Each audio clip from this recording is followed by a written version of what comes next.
Quoi, c'est parti pour la vidéo du mois de juillet, sa vibration 7 par le 16. Alors, comment utiliser cette vidéo ou si vous vous demandez à quoi ça sert, en fait, je vais vous décrypter ce que c'est cette vibration 7, son enseignement, son pouvoir sur nous, en fait, si vous voulez, quelque part.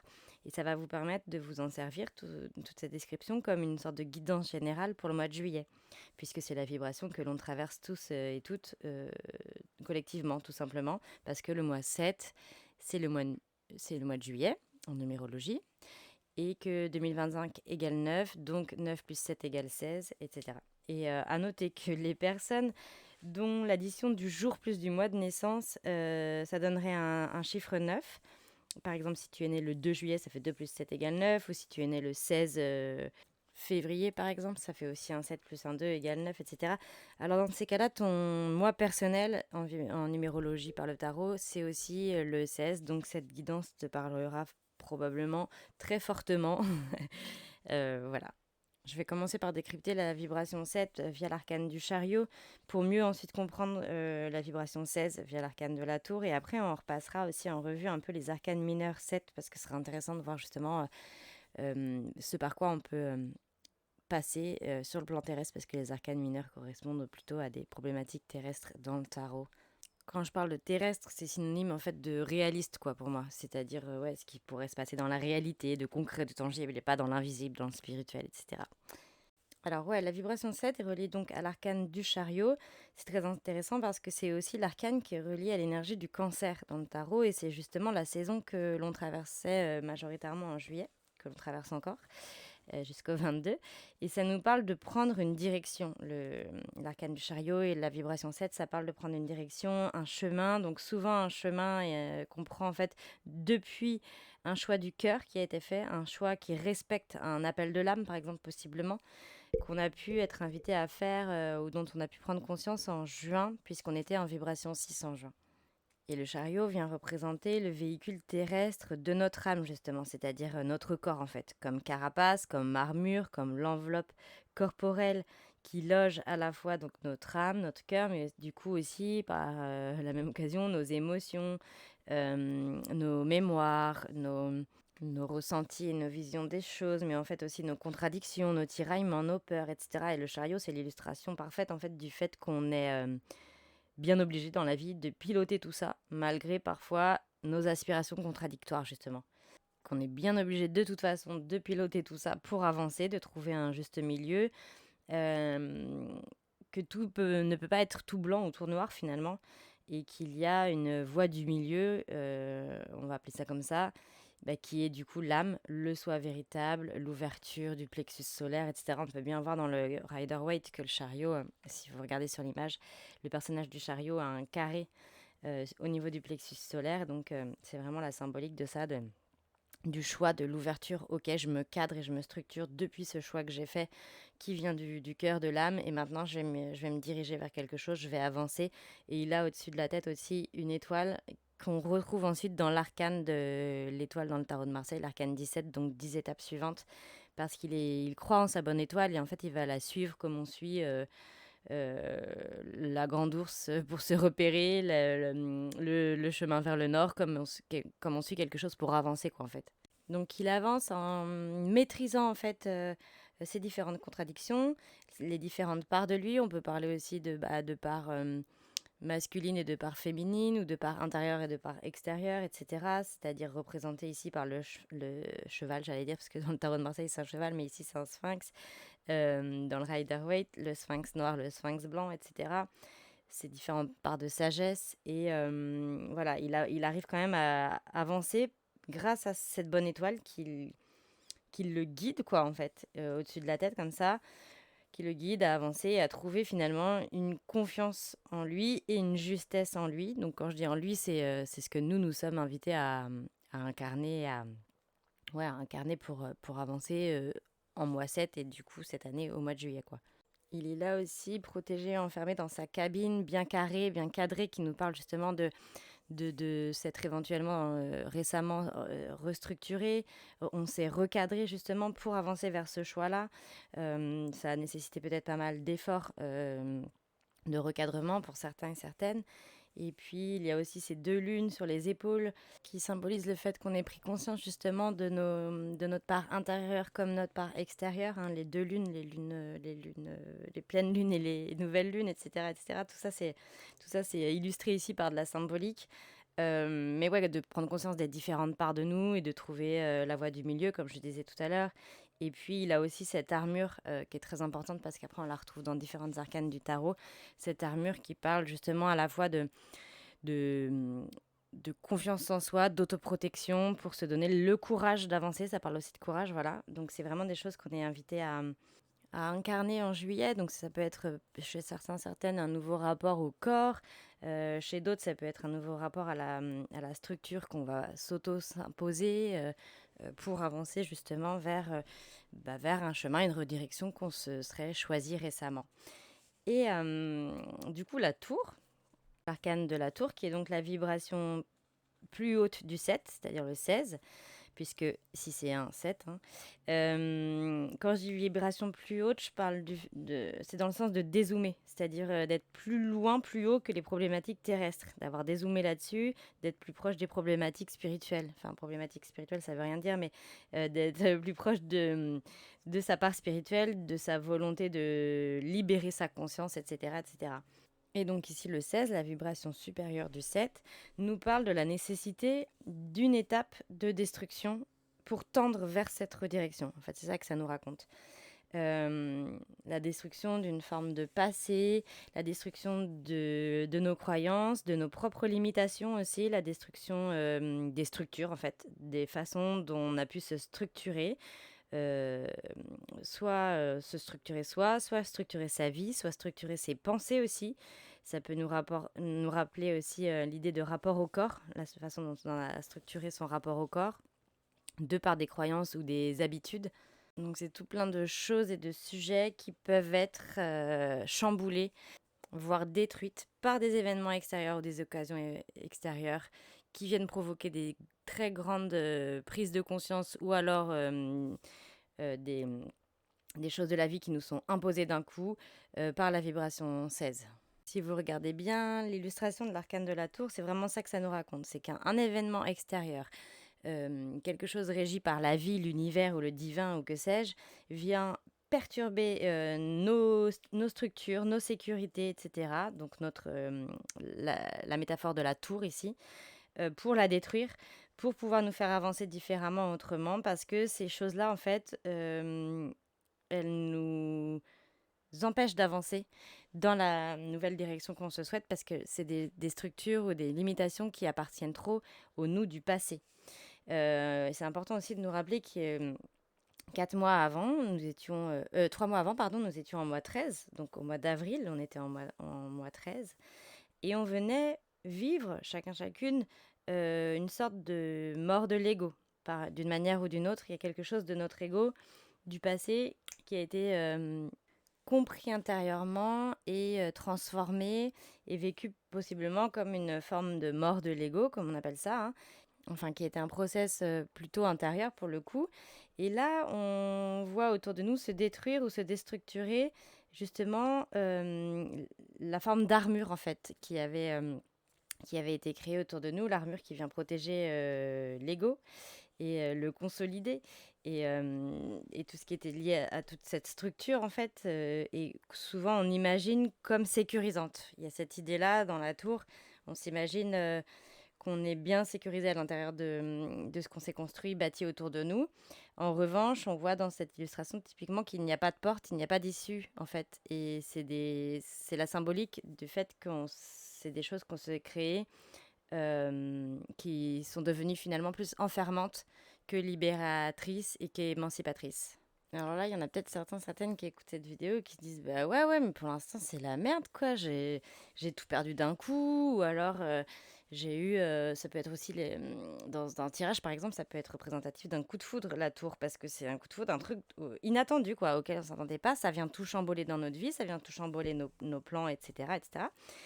Bref, ça c'est dans le meilleur des cas on va dire, mais sinon pour certains autres cas, ça peut être des grosses prises de conscience d'un coup, des vérités qui éclatent en pleine tronche comme ça qu'on n'attendait pas, ou des grandes pertes d'un coup qu'on n'attendait pas, etc. Donc c'est un peu compliqué de voir ça comme ça pour le moment, mais je dois quand même vous le dire pour que vous compreniez l'essence et l'enseignement de cette vibration et de ce mois-ci, c'est qu'il faut vraiment observer ça comme l'œuvre, l'œuvre, le chef-d'œuvre même parfait du plan divin, c'est-à-dire comme si la vie, elle était en train de tout orchestrer pour nous, et il fallait passer par ça, par ce truc inattendu, par cet état de choc peut-être. Il peut y avoir des chocs émotionnels pour certains, certaines en juillet, mais on est obligé de passer par ça parce que de toute façon, si ça allait bien, si ça se portait bien, vous vous obligeriez pas à prendre prendre une nouvelle redirection. Vous vous obligeriez pas à venir changer et chambouler ci et ça et à venir déstructurer des choses.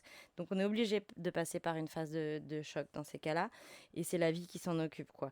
Et du coup, ça veut dire que derrière, il faut s'efforcer de lui faire confiance pour ce qu'elle va orchestrer pour nous pour la suite. Et donc, c'est un immense appel à trouver une forme de foi en soi et en la vie, hein, l'étape 16 là dont je vous parle, mais on va conclure par ça après. Mais en fait, la seule façon d'y survivre, on va dire, mais c'est un mot un petit peu fort peut-être, mais la seule façon de vivre cette phase-là, cette phase 16 et ce mois de juillet, sans être dans une forme de panique, voire de blocage, et c'est d'accepter ça, d'accepter la situation, d'accepter ce qui se passe, de l'accepter complètement et entièrement, d'accepter ce qui s'effondre, et du coup ce qui possiblement se dessine à la place ou pourra se dessiner à la place, sans suranticiper parce que sinon ça peut nous faire plonger dans une forme d'impatience et de suranxiété, etc., qui n'est pas tout à fait ce qui nous est demandé ici. Mais ouais, d'accepter de perdre en ayant foi en fait en ce qu'on pourra bâtir à la place, de plus sain et de plus aligné à notre nouveau nous finalement, à notre part d'âme, et non pas rester et continuer à être aligné et à être structuré en fonction de ce qui peut rassurer l'ego. Ça, c'est terminé en fait. On est amené à ne plus vivre en fonction de ce qui va rassurer l'ego, le mental, c'est-à-dire en fait notre part en constante insécurité. Ça ne doit plus être ça qui nous guide, ça doit plus être ça notre leitmotiv, ça doit plus être ça notre boussole, notre GPS, ça doit plus être ça, ça doit être plutôt quelque chose relié et aligné à notre part d'âme, à notre cœur, à notre part de paix, etc. pour les plus spirituels, et pour les moins spirituels, tout simplement quelque chose d'aligné à ce que vous voulez devenir, à la nouvelle personne que vous êtes en train de devenir et qui est en train de se construire là depuis plusieurs mois. C'est possible aussi qu'il y ait eu des prises de conscience ou des chocs émotionnels liés aussi à tout ça, là, à ce besoin de redirection, qui en est déjà eu de vécu, je dirais, fin octobre et novembre, et sinon en août 2024. Donc faites le lien en fonction des événements de votre vie. Mais ouais, on est amené à s'éveiller, à se réveiller aussi, à ce qui endormait notre âme en fait. Se réveiller de ça, s'élever autrement, prendre de la hauteur en étant moins attaché pardon, aux structures de basse vibration, aux problématiques vraiment purement terrestres et matérielles, aux problématiques égotiques et aux problématiques aussi de fausse sécurité, ce qu'on pensait sécurisant pour nous, mais qui était en fait finalement rattaché à seulement des choses extérieures et non pas des choses en nous, etc. Les seules vraies structures sur lesquelles on va pouvoir se reposer, on est amené à comprendre que c'est nous, notre confiance en nous, et c'est ça qu'on doit solidifier, enraciner, etc., pour résister à toutes les tempêtes. Et vraiment, il y a l'idée d'accepter en fait ce grand tourbillon de la vie pour certains, certaines, hein, en fonction de ce qui se passe, afin d'apprendre à lâcher prise vraiment et de se laisser lâcher prise là-dessus. Parce qu'en fait, tout ce qui serait...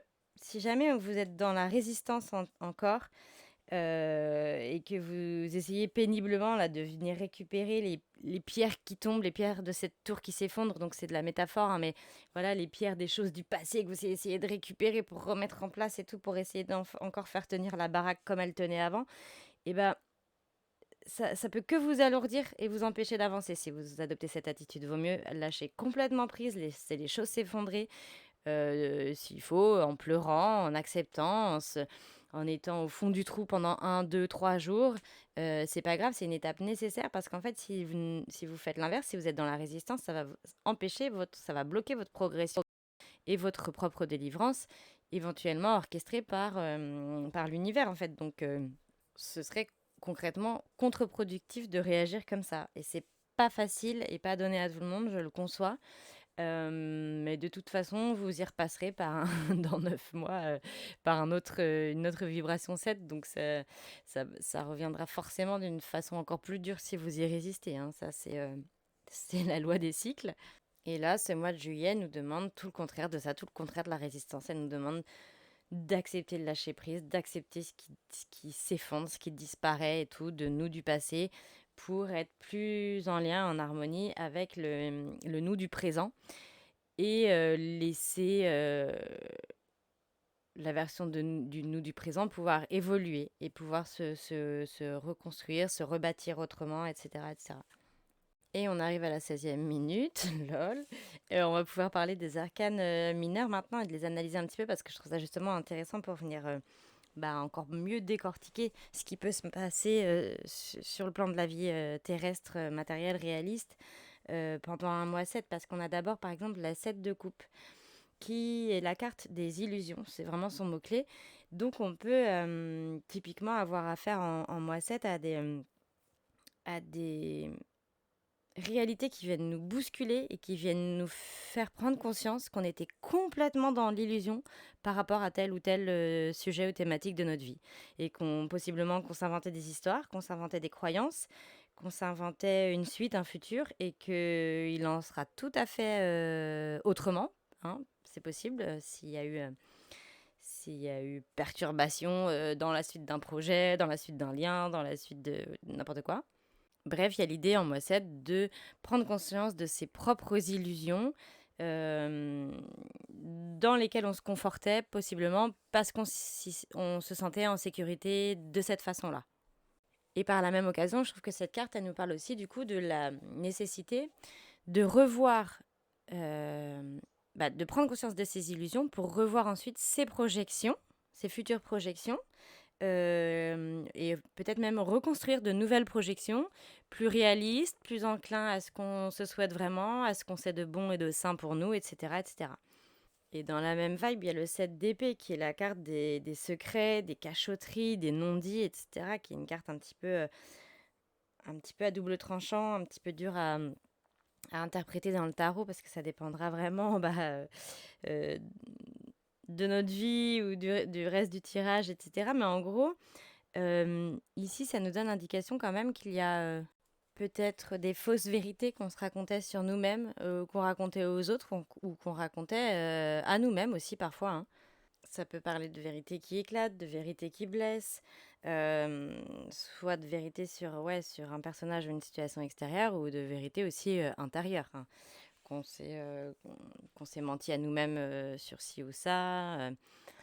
Le rapport que j'y vois avec la tour, c'est qu'en fait, finalement, se construire nous-mêmes dans des mensonges autocréés ou même ensuite des mensonges qu'on va diffuser aux autres autour de nous, eh bien, ça, c'est une forme d'enfermement derrière. Ça nous emprisonne dans nos propres mensonges, nos propres mythos, nos propres fausses constructions de ce qu'on dit de soi, de ce qu'on dit de ce qu'on essaye de transmettre de soi, voilà. Et ça, par exemple, ça peut être possiblement soit dévoilé, soit complètement chamboulé dans le but de nous ouvrir à une forme de vérité. Et c'est une immense forme de libération dans ces cas-là. La tour parle aussi de libération. L'arcane de la tour, l'arcane 16, ça parle, les mots-clés, ça va être libération, foi, événement inattendu. C'est des choses vraiment à double tranchant parce que sur le coup, ça fait mal et ça fout la merde. Je sais pas s'il y a le droit de dire ça sur YouTube, mais on verra bien. En tout cas, ça chamboule, ça déconstruit, ça détruit une ou plusieurs parties de nos vies, mais dans le but derrière d'être dans la clarté, d'être dans la lumière, de pas être dans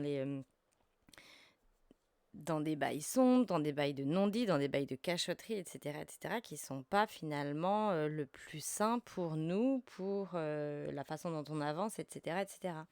Et ensuite, les 2 autres cartes, le 7 de denier et le 7 de bâton, c'est intéressant parce qu'elles vont parler à la fois de patience et à la fois d'endurance. Donc c'est un autre aspect de la vibration 7 qui est vraiment lié à plutôt à l'arcane du chariot pour le coup, je trouve, parce qu'elle va plutôt nous parler de prendre conscience déjà que ça peut prendre du temps et lorsqu'on lâche prise aussi et qu'on met ça et qu'on essaye d'accéder à une forme de foi en nous ou une forme de foi en sa propre vie, etc., on prend conscience que ça va possiblement prendre du temps, au moins un cycle de 3 mois par exemple, etc., et pas demander tout de suite. Et il y a l'idée d'accepter justement les cycles de la vie. Dans le 7 de denier, il y a l'idée d'accepter les cycles de la vie, de laisser le temps faire les choses, et de regarder tranquillement les choses pousser, reprendre vie autour de nous, etc., de voir comment on va pouvoir se reconstruire aussi, sans être tout de suite dans le nouveau décor totalement construit et abondant qu'on se souhaite. On laisse le temps faire les choses. Il y a vraiment cette idée-là. Et avec le 7 de bâton, l'endurance, il y a la même idée que dans le chariot, c'est-à-dire la maîtrise parfaite des différents tiraillements en soi, des différentes parts de soi qui sont pas forcément d'accord les unes avec les autres, ou des formes d'impatience, etc.